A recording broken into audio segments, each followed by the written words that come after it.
Red టీవీలో మీ వ్యాపార ప్రకటనల కోసం ఈ నంబర్ని సంప్రదించండి 6281747728.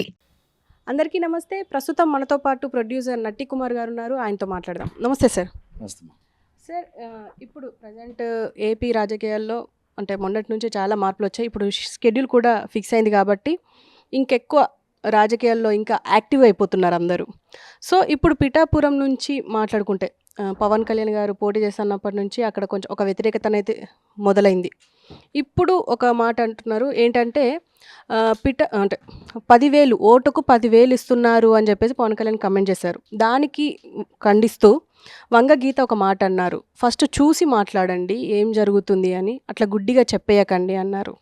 అండ్ వంగ గీత కూడా అప్పుడు ప్రజారాజ్యం నుంచే వచ్చింది, ఆమెకు మేమే రాజకీయ జీవితం భవిష్యత్తు ఇచ్చాము అని చెప్పేసి కూడా అన్నారు. మీరేమంటారు దీనికి? ఇప్పుడు వంగగీత గారు భవిష్యత్తు ఏమి పీఆర్పీ ఏమి ఉండదు, కానీ వంగగీత గారు రాజకీయ నాయకురాలు. ఆమె రాజ్యసభ చేసింది, టీడీపీ లైఫ్ ఇచ్చింది, టీడీపీ జీవితం ఇచ్చింది, అదైతే మనం చెప్పగలుగుతాం. తర్వాత ఏంటంటే ఆమె మొత్తం టోటల్గా రాజకీయాల్లో పీఆర్పీకి వచ్చింది, పీఆర్పీలో గెలిచింది. ఆమె ఎమ్మెల్యేగా గెలవాలి, చిరంజీవి గారి వల్ల గెలిచింది, పవన్ కళ్యాణ్ గారి వల్ల గెలిచింది, అదైతే ఓకే. అయితే నేనేమంటున్నానంటే ఇప్పుడు ఓటికి 10,000 ఇచ్చారని కొన్ని మాట్లాడినా తప్పే, మేము తీసుకున్నామన్న మాట తప్పే. ప్రజలు మనం ఓటిచ్చి కొనగలము అన్నంత స్టేజ్కి వచ్చిందంటే ఎలక్షన్ కమిషన్ ఏం చేస్తుంది? ఎలక్షన్ కమిషన్ ఇస్ ఫెయిల్ అయినట్ట, ఎలక్షన్ కమిషన్ ఫెయిల్ అయినట్ట. డబ్బు లేకుండా రాజకీయం చేయలేమా? డబ్బు లేకుండా రాజకీయం అవదా? ఇవన్నీ మనం కూడా ఆలోచించాలి.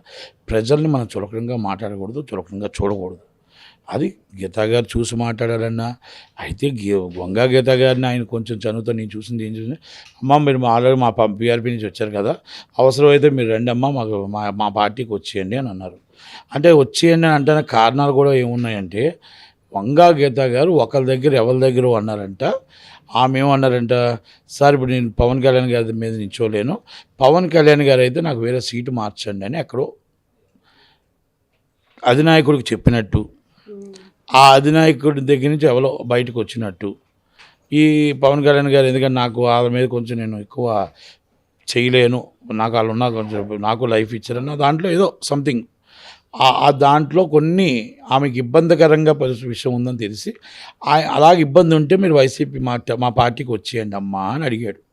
అది తప్పేమీ కాదు, ఎవరైనా అడుగుతారు, స్వాగతిస్తారు.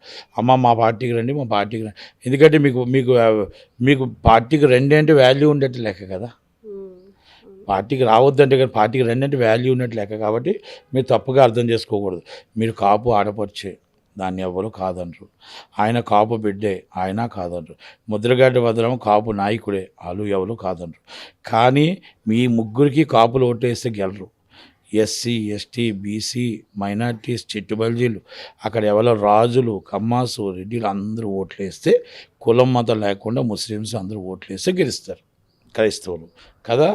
అది గుర్తుపెట్టుకొని మాట్లాడాను తప్ప మేమేం చెప్పు మేము కాపు నాయకులు అంటే కాపులు ఓటేస్తే గెలుస్తారని తెగమలు ఓటేయొద్దా కదా. అందుకనే కాపుల నుంచి అందరూ ఓటేయాలి. పవన్ కళ్యాణ్ గారు అందరు నాయకుడు, నాట్ ఓన్లీ కాపు నాయకుడు. ముద్రగడ్డ గారు ఓన్లీ కాపు నాయకుడు కదా. మీరు కాపు ఆడపరిచి అయినా 100% మీరు కాపు ఆడపరిచి, మీకు అందరూ కావాలమ్మా. కనుక ఎవరైనా గెలవాలని, పవన్ కళ్యాణ్ గెలవాలని కోరుకుంటారు. అలాగే మీరు గెలవాలని మీరు కోరుకుంటారు, తప్పే. నించున్న వాళ్ళు ప్రతి వాళ్ళు గెలవాలని, ఇండిపెండెంట్ నించున్న వాళ్ళు గెలవాలని కోరుకుంటారు, తప్పే ఉందంటే చెప్పండి. కనుక పవన్ కళ్యాణ్ గారిని ఆ విధంగా మీరు మాట్లాడాలని అపార్థం చేసుకోవద్దు. అయితే ఇప్పుడు అలాగే పిఠాపురం నుంచి ఒకవేళ పవన్ కళ్యాణ్ ఎంపీగా పోటీ చేస్తే నేను ఎమ్మెల్యేగా పోటీ చేస్తానని చెప్పేసి TDP incharge, Pithapuram TDP incharge SVSN Varma garu అంటున్నారు. దానికి మీరేమంటారు? తప్పలేదు కదా. ఇప్పుడు ఆయన ఎప్పటి నుంచో దాని మీద ఒక పోటీ పెట్టుకున్నాడు కాబట్టి, ఆయన ఎవరు వర్క్ చేసుకున్నాడు కాబట్టి టీడీపీ సీట్ ఆశిస్తున్నాడు. ఆయన పవన్ కళ్యాణ్ గారు కాబట్టి నేను త్యాగం చేస్తున్నాను, పవన్ కళ్యాణ్ గారు కానీ ఒక ఎంపీకి వెళ్తే నాకు ఆ సీట్ ఇవ్వండి అని అడుగుతున్నాడు, తప్పే ఉంది. అప్పుడు అధినాయకత్వం అడుగుతున్నాడు, ఎవరిని అడగట్లేదు, ప్రజలను అడగట్లేదు. ఆయన నా అధినాయకుడు నాకు ఇవ్వండి అని అడుగుతున్నాడు, తప్పేం లేదే, as right. Sir, Chandrababu Naidu రాజకీయ వికలాంగుడు అని చెప్పేసి పెద్దిరెడ్డి అన్నారు. దానికి అచ్చెన్నాయుడు గారు ఒక కౌంటర్ కూడా వేశారు. దానికి మీరేమంటారు? పెద్దిరెడ్డి రామచంద్రరెడ్డి గారు చాలా పెద్ద వ్యక్తి, ఓకే. మీ ఇద్దరికి కూడా ఏజ్లో తేడా లేదు, ఇద్దరు కూడా ఏదైనా ఉండొచ్చు. కానీ ఇప్పుడు మీరు ఇప్పుడు మీరు కాంట్రాక్ట్ మీరు రాజకీయాన్ని అడ్డు పెట్టుకొని మీరు కాంట్రాక్టులు చేస్తున్నారు మీరు మీ అబ్బాయి. అలాగని మేమంటారా? ఇప్పుడు వికలాంగుడు అంటే అర్థం ఏంటి? అంటే మీరు వాళ్ళని అవమానిస్తున్నారా? అంటే వికలాంగులు అంటే అంత చీపా? వికలాంగులు అంటే మీకు ఏమైనా అంటే వికలాంగులు అంటే మీకు అంత ఏళన చేస్తున్నారు అంటే డబ్బు ఉందని అహంకారమా? డబ్బు ఉందని మదమా? అంటే మీ డబ్బు ఉంది మేము ఏమైనా చేయగలుగుతామన్నా? కరెక్ట్ కాదు కదా. పెద్ద అయినా చంద్రబాబు మీ ఊరైనా మీ ఏరియా అయినా మీ సహచరుడు ఆ పార్టీలు వేరు అవ్వచ్చు, కానీ ఇలా మాట్లాడడం కరెక్ట్ కాదు. ఆయన అంటే నాకు గౌరవం ఉంది, కానీ ఇలా ఇది కరెక్ట్ కాదు. ఈ రాజకీయాల్లో ఇలా మాట్లాడడం కరెక్ట్ కాదు. మేము కూడా పెద్దలు, ఆయన ఏమో మాట్లాడాలంటే మాకు కూడా గౌరవం అడ్డు వస్తుంది. ఆయన గౌరవం మాకు కూడా ఆయన అంటే మంచి గౌరవం ఉంది. వాళ్ళ అబ్బాయి అన్నా కూడా అందరూ మంచిగా మాకు ఉంది. కాబట్టి కరెక్ట్ కాదు ఏమో అనేది మా ఉద్దేశం. ఇప్పుడు అచ్చెన్నాయుడు గారు ఏం మాట్లాడారో నాకు తెలియదు, కానీ ఇది అంత పెద్ద ఆయన అలా మాట్లాడడం కరెక్ట్ కాదు. అండ్ అది ఆయననే పెద్దిరెడ్డి గారే ఓ మాట అన్నారు ఏంటంటే పొత్తులు లేకుండా రమ్మని చెప్పండి పోటీలోకి, మాఫియాతో పొత్తులు పెట్టుకొని వచ్చారు అంటే బీజేపీని ఇండైరెక్ట్గా అంటున్నారు. మాఫియాతో పొత్తు పెట్టుకొని ఎలక్షన్లోకి దిగబోతున్నారు, ఎందుకు డైరెక్ట్గా ఒక్కరు రండి అని చెప్పేసి అంటున్నారు. అంటే మాఫియా అంటే బీజేపీయా జనసేన? మాఫియాతో పొత్తులు పెట్టుకున్నారు, అది డైరెక్ట్గా చెప్పొచ్చుగా మాట. బీజేపీ అని చెప్పొచ్చుగా. ఆ చెప్పే ధైర్యం మీకు లేదా? అక్కడ మీరు అనౌన్స్ చేసిన వెంటనే మీ అధినాయకుడు మిమ్మల్ని తీసేస్తాడు, మీ కాంట్రాక్టులన్నీ కట్ అయిపోతాయి. కనుక మీకేం ధైర్యం లేదో మీరు మా పొత్తులు పెట్టుకుని ఉన్నారు, మీకు భయమా? పొత్తులు పెట్టుకున్నారు కాబట్టి మీరు ఓడిపోతారని భయమా? ఆ ధైర్యంగా మీరు సింగిల్గా వస్తుందిగా, గెలవండి, గెలిచి చెప్పండి. ఈరోజు బీజేపీ వీళ్ళు మీరు మాట్లాడడం ఎందుకు? కనుక బీజేపీని మీరు మాఫియా అనడం అది మీ విజ్ఞతకు వదిలేస్తున్నారు, మీ అధినాయకుడికి వదిలేస్తున్నారు. బీజేపీ అనేది అది ఏంటి అనేది మీకు వాళ్ళకి లోపాయకార పొత్తులు అనేది విజయసాయిరెడ్డి గారికి డైరెక్ట్గా మీ అబ్బాయికి విజయసాయిరెడ్డి గారికి బాగా తెలుసు కాబట్టి, అది జగన్మోహన్ రెడ్డి గారు తెలుసు కాబట్టి వాళ్ళని అడిగితే ఆ మాఫియానా బీజేపీ ఏంటి అనేది వాళ్ళు చెప్తారు. కనుక పొత్తులు మీరు పెట్టుకున్నారు, వాళ్ళు పెట్టుకున్నారు.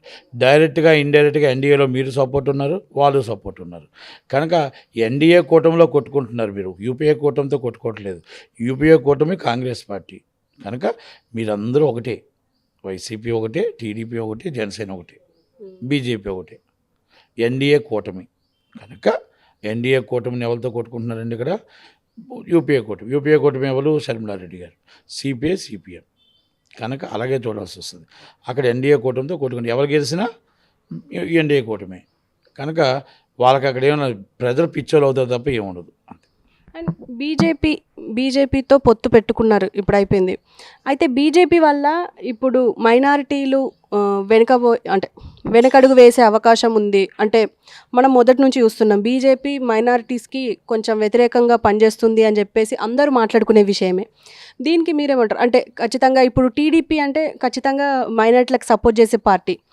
ఇప్పుడు వీళ్ళిద్దరి కలయిక మైనారిటీలకు ఏమన్నా ఓట్లు చీలే అవకాశం ఉందంటారా? లేకపోతే మైనారిటీలకు ఏమైనా నష్టం జరిగే అవకాశం ఉందంటారా? మైనస్, టీడీపీకి మైనస్. ఆ విషయంలోనే మైనార్టీస్ ఓట్లు కానీ క్రిస్టియన్ ఓట్లు కానీ అన్నీ మైనస్. ఎందుకంటే బీజేపీ ఎప్పుడు కూడా మైనార్టీలకు ఎప్పుడు కూడా దూరంగానే కొంచెం ఉంటుంది కాబట్టి బీజేపీకి వాళ్ళు దూరంగా ఉంటారు కాబట్టి ఇది టీడీపీ పార్టీకి మైనస్. అందుకంటే నాకు పొత్తు పెట్టుకోవడం వల్ల మీరు తర్వాత ఎన్డీఏలో చేరొచ్చు, కానీ ఇప్పుడు ఆంధ్రప్రదేశ్లో పొత్తు పెట్టుకొని 0%లో ఉన్న కాంగ్రెస్ బీజేపీ పార్టీని పొత్తు పెట్టుకోవడం అనేది కరెక్ట్ కాదేమో.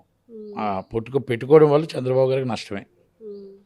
అండ్ ఇప్పుడు మీరు ఇందాకనే అన్నారు బీజేపీ డైరెక్ట్గా టీడీపీతో ఇండైరెక్ట్గా వైసీపీతో ఉంది అంటే టీడీపీని తొక్కేయడానికే బీజేపీ పొత్తు పెట్టుకుంది అని చెప్పేసి కూడా కొన్ని వార్తలు వస్తున్నాయి. దీనికి మీరేమంటారు? అది జగన్మోహన్ రెడ్డి గారి ఆలోచన అని అంటున్నారు.